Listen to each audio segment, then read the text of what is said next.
जय मां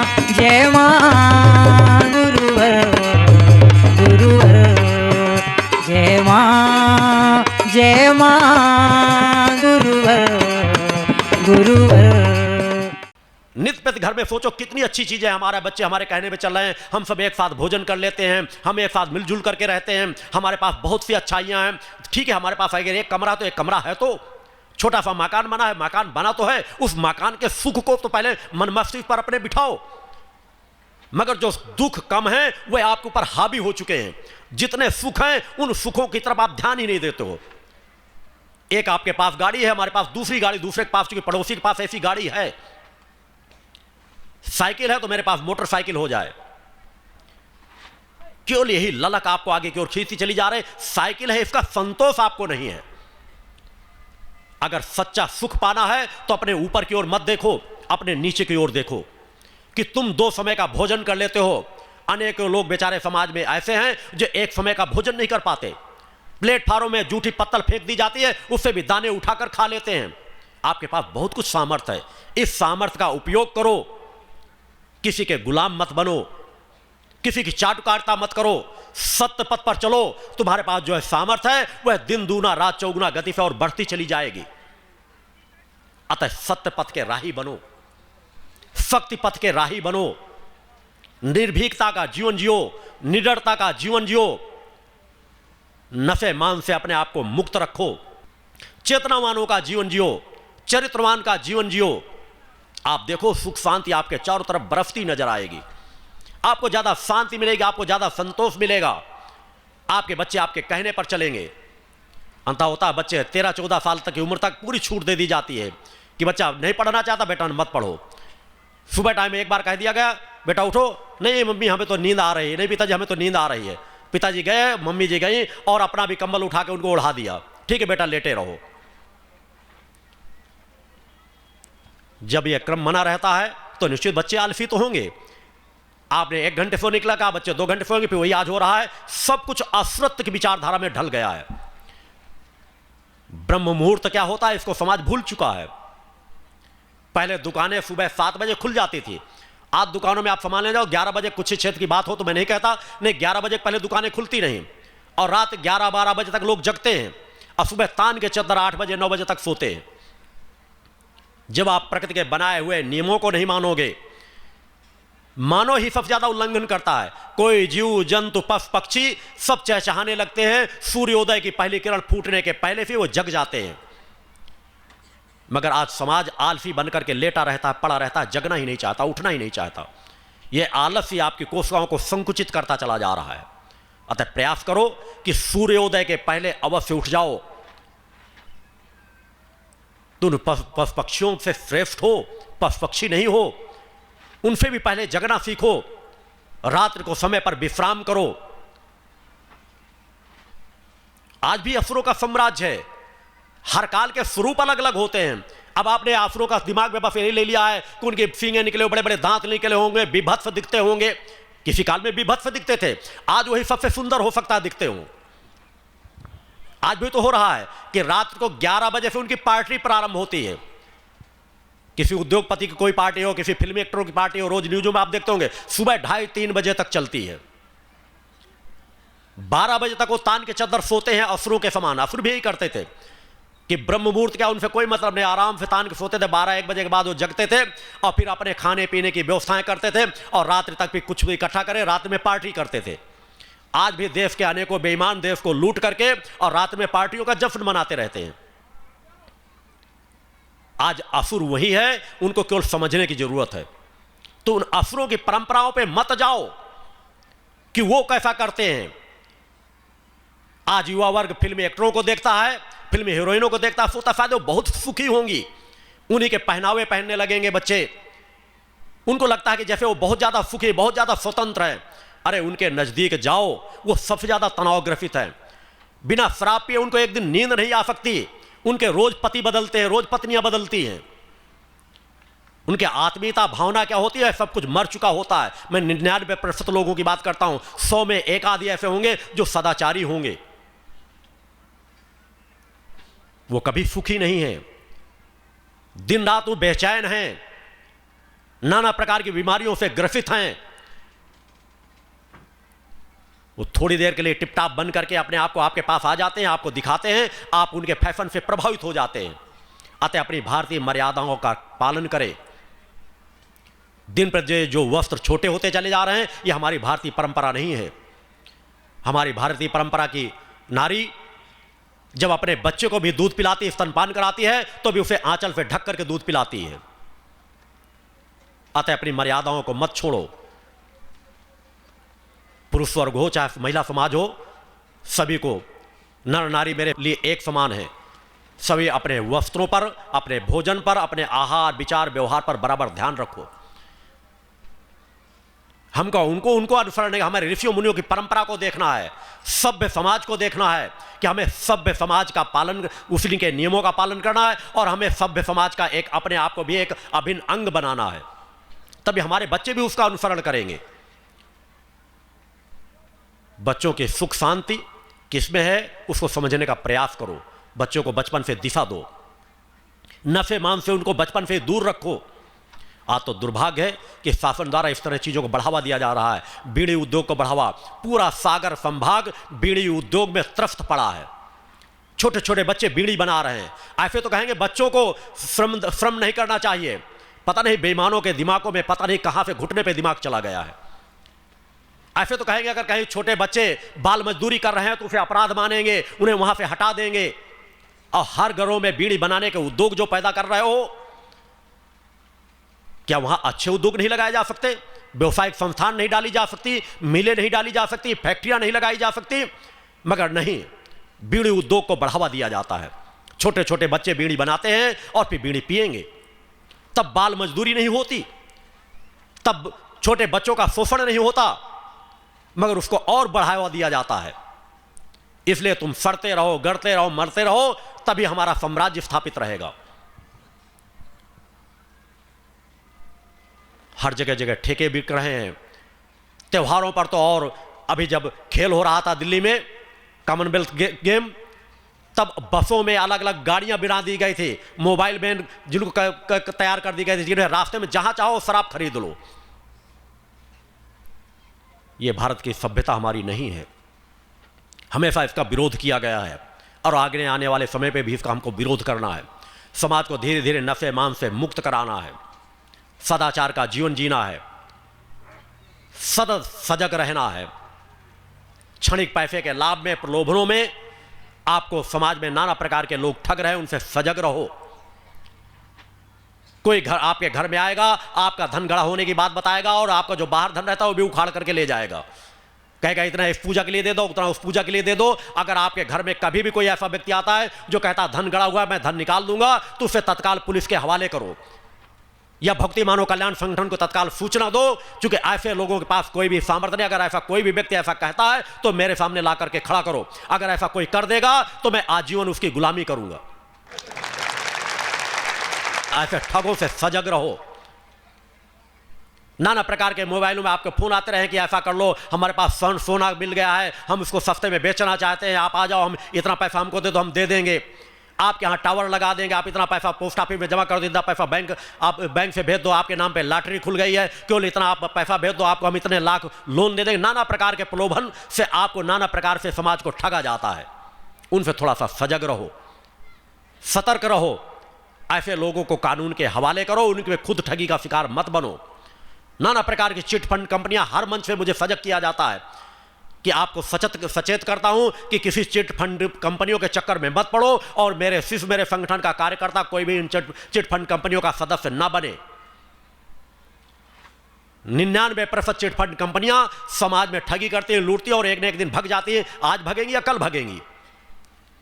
अतः इनसे सजग रहो। ये छोटी छोटी जो समस्याएं आपको कहीं ना कहीं आपको ग्रसित करती हैं, हर पल आपके अंदर आत्म कल्याण और जन कल्याण की भावना प्रबल हो। बच्चे और बच्चियों में कोई भेद ना करो। यह सब उस परम सत्ता के ही भाव है। अगर उन भाव भूमि पर आप नहीं खड़े होगे तो परम सत्ता की कृपा नहीं प्राप्त हो पाएगी। दहेज के लोभी मत बनो। दहेज प्रथा एक अभिशाप सा समाज में बनकर आके खड़ी हो गई है। इसलिए योग भारती पद्धति, विवाह पद्धति मेरे द्वारा जो डाली गई है, आश्रम है जहां पर बिना दहेज से आप छोटा मोटा आप आपस में लेन देन करना है, जो स्वेच्छा से रहता है कि हर माता पिता अपनी बच्ची को कुछ ना कुछ भेंट करना चाहते हैं, मगर यदि आप मांग कर लेते हैं तो आप मान लीजिए कि आप निश्चित है कि कहीं ना कहीं आप गलत कर रहे हैं। वो एक कोने से आएगा, दूसरे कोने से निकल जाएगा। इसलिए योग भारती विवाह पद्धति की कि जिनमें किसी तरह के वहाँ पर आश्रम में व्यवस्था कर दी जाती है कि जो भी परिवार बच्चे बच्ची आपस में शादी करना चाहें, परिवार चाहें, तो आश्रम में निःशुल्क व्यवस्था दे दी जाती है कि आपकी बारात को स्वागत करने आने की जरूरत नहीं। वहाँ पर माँ का भंडारा भी रहता है, वहाँ व्यवस्था भी दे दी जाती है। नवरात्र के और 23 जनवरी को भी मैंने ईश्वर से कह दिया कि 23 जनवरी के दिन और शारदीय नवरात्रि होती है, उसमें दशहरे के दिन योग भारती विवाह पद्धति का आयोजन किया जाता है, जिसमें जो भी बच्चे बच्चियों की शादी परिवार कराना चाहते हैं उन्हें वह स्थान उपलब्ध करा के शादियां संपन्न करा दी जाती है। धीरे धीरे हमें समाज की बुराइयों को दूर करना है, सत्य पथ की ओर धीरे धीरे करके बढ़ना है। अतः उसका भी लाभ आप लोग ले सकते हैं। प्रयास किया करें, संगठन के बीच ही आपस में अगर एक दूसरे के परिवारों में शादी ब्याह आप करेंगे तो आपकी बच्चियों को सुख और शांति मिलेगी। नशा करने वाला कोई एक परिवार मिल जाता है, पूरा जीवन अशांत हो जाता है। आज अनेकों प्रदेशों की सरकारें, मध्य प्रदेश की सरकार भी बेटी बचाओ अभियान में लगी हुई है। अरे उस बेटी को बचा करके ही क्या करोगे? बेटियां ही बड़े स्वरूप में आकर हर घर में हर महिला सताई जा रही है। एक तरफ तो तुम शराब बेचते हो, एक तरफ तो तुम बीड़ी उद्योग का बढ़ावा देते हो, एक तरफ कहते हो बेटी बचाओ, किस लिए? कि उनका शोषण हो जाके आगे। पहले बेटियों की माओं को बचाओ, अगर मां बच गई तो बेटियां अपने आप बच जाएंगी। भगवान की जय।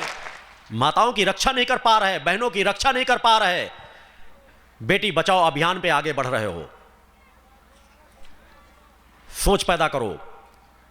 राजनेताओं को कहीं ना कहीं सोच पैदा करना पड़ेगा, अन्यथा वह सोच उनके दिमाग में अवश्य डाली जाएगी। हर घर में महिलाएं सताई जा रही हैं, शराब पीते हैं, उनका पूरा जीवन नरकी बन जाता है। उससे कहीं ना कहीं समाज को बचाना है। निश्चित है मेरे द्वारा भी हर पल कहा जा रहा है कि अगर आप यह जान करके गर्भपात कराते हैं कि बेटी है तो आप सबसे बड़ा महापाप करते हैं, उस महापाप से आप बच नहीं पाएंगे। बेटे और बेटियों में भेद मत करो। मेरा सबसे बड़ा संदेश रहता है कि बेटियों पर गर्व करो, और इसलिए मैंने स्वतः कि समाज को वही दिशा मुझे देना है, इसलिए मैंने परम सत्ता के चरणों पर निवेदन किया था कि मेरे परिवार में अगर जन्म ले तो बच्चियां जन्म ले। मुझे गर्व है कि मेरे परिवार में मेरी बच्चियां हैं, मैं बच्चियों पर गर्व करता हूं। मेरे बच्चियां मेरे बताए हुए मार्ग पर चलती हैं, मुझे कोई कष्ट नहीं, मुझे कोई तकलीफ नहीं। आप भी बच्चियों पर गर्व करो। बेटे हो या बेटी एक समान मानो। मगर आपको लगता है कि अगर बेटे नहीं होंगे तो हमारी मुक्ति नहीं होगी, यह आपकी अज्ञानता है। बेटे मुक्त के लिए क्या आपके मरने के बाद आपका छोटा सा क्रियाक्रम करा देंगे तो उससे आपकी मुक्ति हो जाएगी? जब उस छोटे से पूजा पाठ आपके न रहने पे कराने से आपकी मुक्ति हो सकती है, तो आप अपने रहते को नहीं मुक्ति प्राप्त करते हो। आप नित्य प्रति साधना के कुछ क्रमों को अपना लो। यदि आप सदाचारी हो तो आपकी मुक्ति सुनिश्चित है, दुनिया कोई ताकत आपकी मुक्ति को नहीं रोक सकता। और मेरे द्वारा कहा गया है कि आप केवल एक दुर्गा चालीसा का 24 घंटे का अनुष्ठान करा लो श्रद्धा विश्वास के साथ। आपके मृत्यु के बाद आपके बच्चे आपके क्रियाकर्म करें या ना करें, आपकी मुक्ति सुनिश्चित है। बोलो सत भगवान की जय। आप अजय अमर अविनाशी आत्मा को लिए बैठे हो, अपना कर्म स्वतः करो, अपनी मुक्ति का रास्ता स्वतः निर्धारित करो। अपने बच्चों पर बोझ बनते हो। कैसा बच्चों से प्रेम करते हो? क्या बच्चों से इसीलिए कि बच्चे आप इसीलिए पैदा करते हो कि हमारी मुक्ति करेंगे, हमें मुखाग्नि दे देंगे? अरे बच्चों को, बच्चे हो या बच्चियां, आपका शरीर उनको लगे कि सड़ रहा गल रहा है तो चाहे तो नदी में फेंक दें, चाहे जमीन में दफना दें, चाहे आग के हवाले कर दें, या उनके कर्म पर छोड़ दो। वो नहीं तो पड़ोसी कर देगा। जब उससे दुर्गंध आएगी तो आपको, चूंकि आपने शरीर का त्याग कर दिया, अब उससे आपका क्या मोह? पड़ोसी को बुरा लगेगा, वो कहीं कहीं जाके फेंक देगा, चाहे चील कौवे खा जाए, चाहे कुछ हो जाए, उससे क्यों इतना मोह करते हो? अरे शरीर आपको जन्म लेने के साथ मिला है, और जब शरीर को त्यागोगे तो शरीर आपका साथ छोड़ देगा। तुम एक अजर अमर अविनाशी आत्मा हो। आत्मा का जीवन जियो, हर पल उस सोच में जीवन जियो।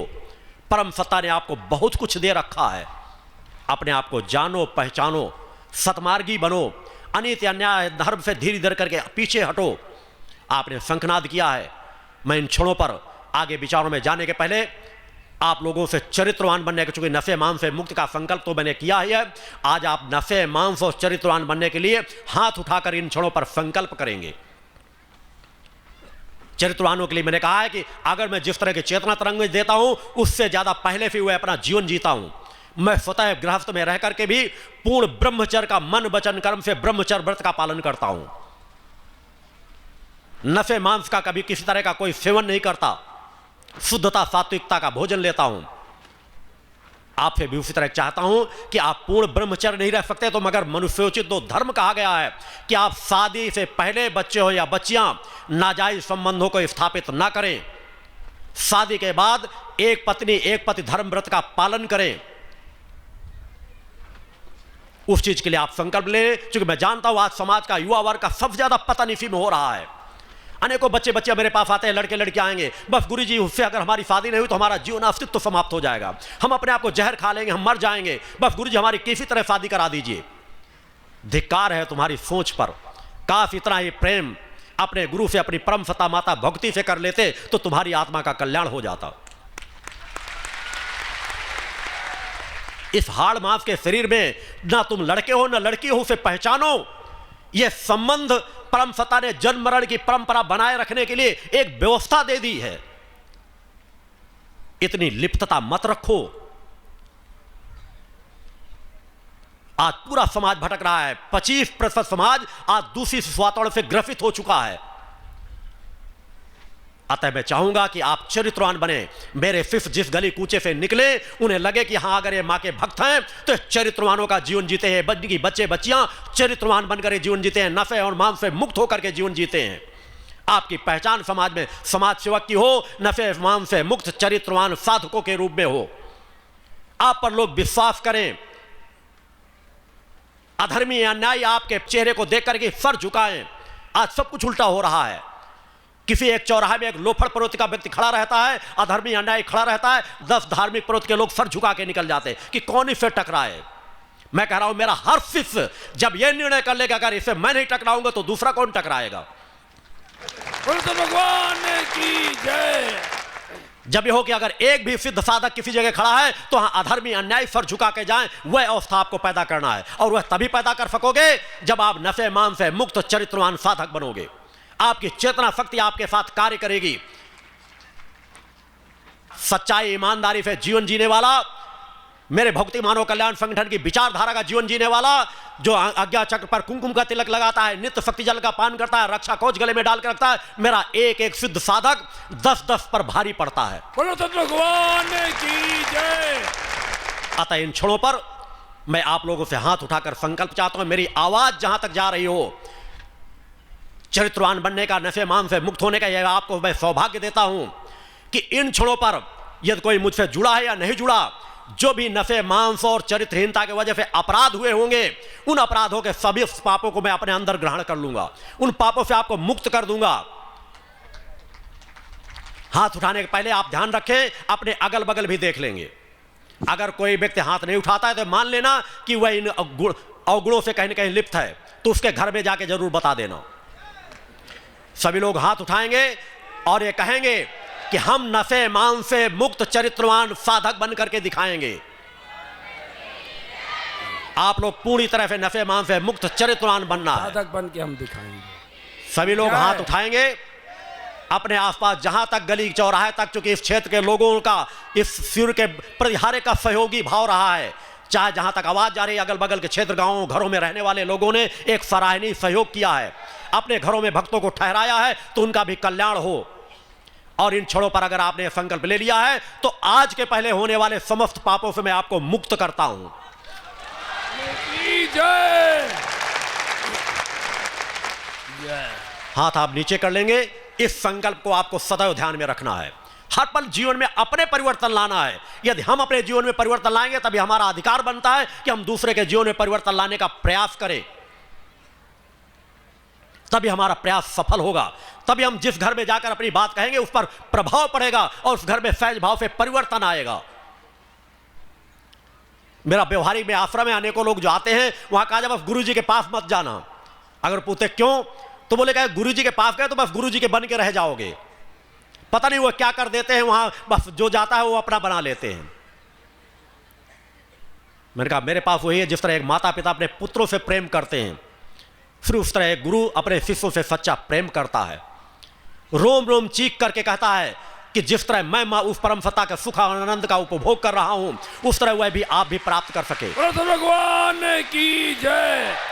अतः नशे मान से मुक्त चरित्रवान आपको साधक बनना है। दुर्गा चालीसा के पाठ पर आपको बहुत सहज सरल मार्ग बताया गया है कि आप कुछ नहीं जानते, नित्य दुर्गा चालीसा का पाठ करें। आप देखेंगे दुर्गा चालीसा के पाठ से आपकी समस्याओं का समाधान होगा।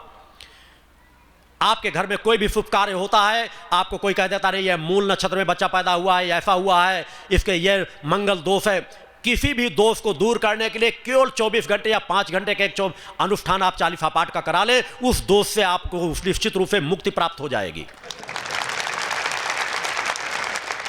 आप अपने पूर्वजों किसी का पिंडदान करने गए हो, गए हो या ना गए हो, एक रास्ता दिया, हर काल में एक प्रवाह आता है, क्योंकि वह प्रवाह उस सिद्धाश्रम मूल धाम से और इस भूतल पर स्थापित व्यवहारिक सिद्धाश्रम धाम में, जहां मां का अखंड गुणगान समाज के इन्हीं दोषों को दूर करने के लिए, समाज के कल्याण के लिए अखंड चल रहा है, जहां मेरी अखंड साधना मेरी स्वतः चलती रहती है।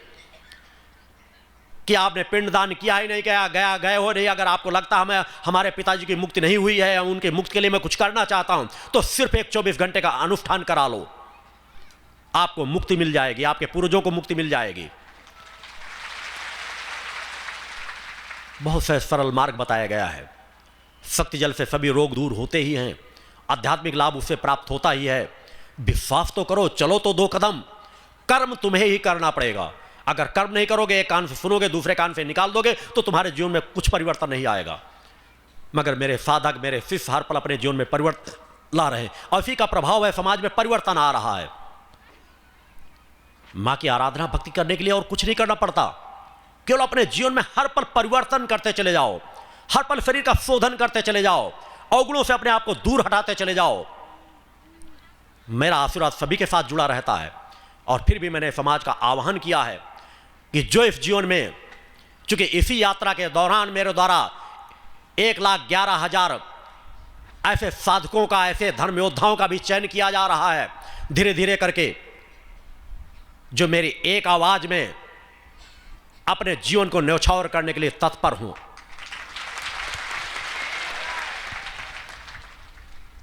आप में से कोई भी आगे बढ़ करके उस स्थान को प्राप्त कर सकता है, और जो उस स्थान को प्राप्त करेगा उसे उस सिद्धाश्रम धाम की प्राप्ति होगी। भगवान की जय। एक नहीं, हजारों जन्म में कभी उसका पतन नहीं हो सकेगा, अगर वह पुनः पुनः आकर के भूतल पर जन्म भी लेना चाहेंगे। बाकी आशीर्वाद तो मेरा सभी शिष्यों के प्रति समान भाव से बना रहता है, सभी शिष्यों का कल्याण हो। इस मानवता के दुख दर्द को दूर करने के लिए हम आपको मिलकर के बहुत कुछ करना पड़ेगा। हमारा बलिदान ही इस समाज को एक कहीं सही दिशा दे पाएगा, मगर इस बलिदान के साथ छिपी होगी आपके गुरु की सहायता, आपके गुरु का आशीर्वाद, आपके गुरु का सानिध्य और उस परम सत्ता का सानिध्य। बोलो तो भगवान की जय। तो जिसके अंदर जो क्षमताएं हो, मैं सभी का आह्वान करता हूं। यह विश्वव्यापी जो अभियान चल रहा है केवल हमारे भारत देश तक सीमित नहीं है, हमें पूरे विश्व में सुख शांति और मानवता का संदेश देना है। और यह दिन दूना रात चौगुना गति से दिन प्रति संगठन की दिशा बढ़ती चली जा रही है। उस दिशा को कोई रोक नहीं पाएगा, केवल आपको मां के उस ध्वज को थामने की जरूरत है, मां के ध्वज के तले आकर खड़े होने की आवश्यकता है। इस भूतल पर एक भी ऐसा अवरोध नहीं है जो इस प्रवाह को, चूंकि मैं वर्तमान भी जानता हूं, भूतकाल भी जानता हूं और भविष्य को भी देख रहा हूं, कि आने वाले समय में मेरे शिष्यों का, मेरे सिद्ध साधकों का जन फैलाव समाज के अनित या न्याय अधर्म को किस तरह खत्म करता चला जाएगा। बोलो सतगुरु भगवान की जय। सत्य का साम्राज्य अवश्य स्थापित होगा। उस दिशा में हम आप सबको मिलकर के बढ़ने की जरूरत है। दिव्य आरतियों का लाभ पूरे मन मस्तिष्क को एकाग्र करके लिया करें। जब एक सिद्ध साधकों का समूह एक स्थान पर एकत्रित होता है तो सिद्ध साधकों की भी बैटरी चार्ज होती है, और जो डिस्चार्ज बैटरी के भक्त रहते हैं उनकी भी बैटरियां चार्ज हो जाती हैं। शंखनाद मेरे द्वारा प्रारंभ कराया जा रहा है। चेतनता से आप बैठ जाएंगे। बोल जगदम्बा माते की जय।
आओ अब हम उस दिव्य आरती की ओर बढ़ेंगे।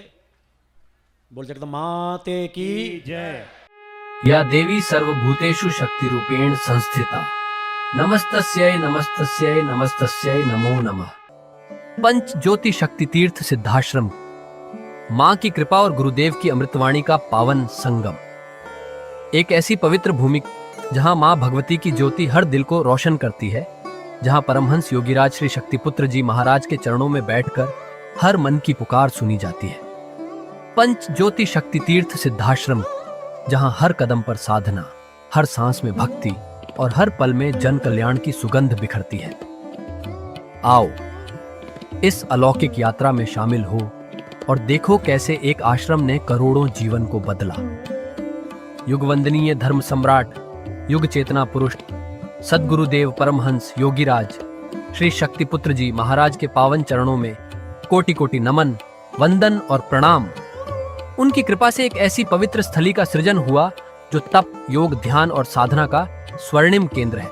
यह है मध्य प्रदेश के शहडोल जिले की ब्योहारी तहसील में बसा पंचज्योति शक्ति तीर्थ सिद्धाश्रम, जिसकी नींव परम पूज्य गुरुवर्श्री ने 23 जनवरी 1997 को रखी। तब से यहाँ मां भगवती की अखंड ज्योति जल रही है और 15 अप्रैल 1997 से श्री दुर्गा चालीसा का अखंड पाठ अनंत काल तक जन जन के कल्याण के लिए गूंज रहा है। हर सुबह और हर शाम जब सूरज की किरणें और चांद की चांदनी सिद्धाश्रम को चूमती हैं, तब परम पूज्य गुरुदेव जी, माता भगवती आदिशक्ति जगत जननी दुर्गा जी सहित सभी देवी देवताओं और सहायक शक्तियों की आरती करते हैं। इस पावन बेला में भक्तों के हृदय मां की भक्ति में डूब जाते हैं। मूल ध्वज साधना मंदिर में भी रोज सुबह शाम होने वाली आरती में भक्तों का समूह उमड़ता है। यहाँ हर मन की पीड़ा मिटती है, हर शरीर को शांति मिलती है और हर आत्मा को सुख, शांति व समृद्धि का आशीर्वाद प्राप्त होता है। परम पूज्य गुरुदेव की कृपा ऐसी कि वे रोज सुबह और शाम भक्तों से निःशुल्क मिलते हैं। मां के भक्त और गुरुदेव के शिष्य अपने मन की बात उनके चरणों में रखते हैं और बदले में समाधान व आशीर्वाद पाते हैं। अब तक 1 करोड़ से ज्यादा भक्त गुरुदेव से मिलकर उनके मार्गदर्शन से जीवन की राह पा चुके हैं। गुरुदेव की वाणी ऐसी कि सुनते ही मन में संकल्प जागता है। उनके आशीर्वाद से करोड़ों लोग नशे और मांसाहार से मुक्त होकर चरित्रवान और चेतनावान जीवन जी रहे हैं। हर दिन सैकड़ों लोग नशा छोड़ने की प्रेरणा लेने सिद्धाश्रम धाम पहुंचते हैं। पूज्य गुरुदेव के 20 लाख से अधिक दीक्षा प्राप्त शिष्य आज के अधर्म और अन्याय के दौर में भी मां की ज्योति से अपने घरों को आलोकित करते हैं। वे साधनात्मक जीवन जीते हुए आत्म कल्याण और जन कल्याण के पथ पर चल रहे हैं। क्या यह चमत्कार नहीं? सिद्धाश्रम धाम में पिछले 28 वर्षों से मां अन्नपूर्णा भंडारा चल रहा है, जहां सुबह शाम हजारों भक्तों को स्वादिष्ट और पवित्र भोजन मिलता है। और सुनो, यहाँ ठहरने की व्यवस्था भी पूरी तरह निःशुल्क है। क्या ऐसी जगह कहीं और मिलेगी जहां हर सुविधा मां की कृपा से मुफ्त हो? सिद्धाश्रम धाम की पावन सरिता के तट पर बनी त्रिशक्ति गौशाला देखकर भक्तों का मन आनंद से भर जाता है। हर महीने शुक्ल पक्ष की अष्टमी को गो सेवा समर्पण दिवस मनाया जाता है, जब परम पूज्य गुरुदेव और पूजनीय शक्तिमयी माता जी अपने हाथों से गायों को रोटी खिलाते हैं। यह दृश्य देखकर हर भक्त का हृदय गदगद हो उठता है। गौशाला के पास ही स्वामी श्री राम प्रसाद आश्रम जी महाराज की समाधि मन को शांति देती है, और पास ही दानवीर गुफा स्थल हर किसी को असीम शांति का अनुभव कराता है। हर साल शारदीय नवरात्र में सिद्धाश्रम धाम में शक्ति चेतना जनजागरण शिविर का भव्य आयोजन होता है।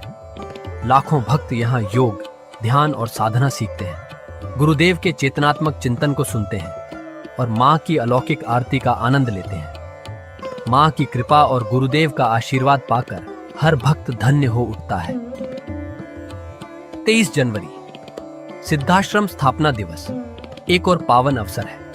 इस दिन अखिल भारतीय सिद्धाश्रम दौड़ प्रतियोगिता, योग भारती सामूहिक विवाह और शाम को सुर संध्या व कवि सम्मेलन का आयोजन होता है। क्या मजा है जब भक्ति और संस्कृति का ऐसा संगम देखने को मिलता है। सिद्धाश्रम धाम का जनसंपर्क कार्यालय हर जानकारी का खजाना है। यहाँ से मासिक सिद्धाश्रम पत्रिका और साप्ताहिक संकल्प शक्ति अखबार मिलता है, जिसमें गुरुदेव की ऋषिवाणी और प्रेरक लेख पढ़ने को मिलते हैं। और हाँ, यहाँ माँ के प्रसाद के रूप में शक्ति जल भी निःशुल्क मिलता है। इस शक्ति जल ने करोड़ों लोगों को नशे और बीमारियों से मुक्त कर चेतनात्मक ऊर्जा दी है। क्या यह माँ की कृपा नहीं? जन कल्याण का एक और अनुपम उदाहरण है निःशुल्क वस्त्र सहायता केंद्र, जहां लाखों जरूरतमंदों को कपड़े दिए गए हैं। यह सिलसिला आज भी अनवरत चल रहा है।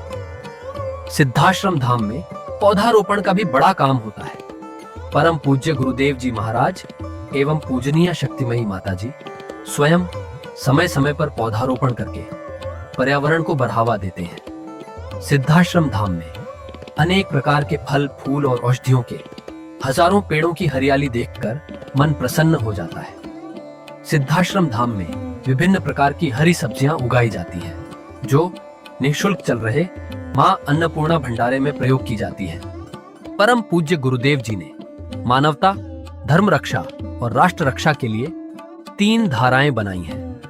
भगवती मानव कल्याण संगठन, पंचज्योति शक्ति तीर्थ सिद्धाश्रम और भारतीय शक्ति चेतना पार्टी 15 मार्च 1995 को बने। भगवती मानव कल्याण संगठन के 1 लाख से ज्यादा कार्यकर्ता नशा मुक्त, चरित्रवान और परोपकारी समाज बनाने में जुटे हैं। संगठन का नशा विरोधी आंदोलन इतना प्रभावी है कि पिछले कुछ सालों में 2000 से ज्यादा अवैध शराब माफियाओं पर कार्रवाई हुई। संगठन के समर्पित और कर्मठ कार्यकर्ता दिन रात इस मिशन में लगे हैं। Siddhashram Ayurveda and food products के जरिए शुद्ध दवाएं और खाद्य पदार्थ बनाए जाते हैं। इन्हें लेने या व्यापार के लिए एजेंसी पाने के इच्छुक लोग संपर्क कर सकते हैं। आओ सिद्धाश्रम की इस पावन यात्रा का हिस्सा बनो। यहाँ माँ का अखंड गुणगान सुनो, साधना में डूबो और परम पूज्य गुरुदेव के दर्शन कर जीवन को धन्य करो। भगवती मानव कल्याण संगठन तुम्हें मानवता, धर्म और राष्ट्र की सेवा में शामिल होने का सादर न्योता देता है। जय माता की, जय गुरुवर की। जय मां गुरुवर गुरुवर। जय मां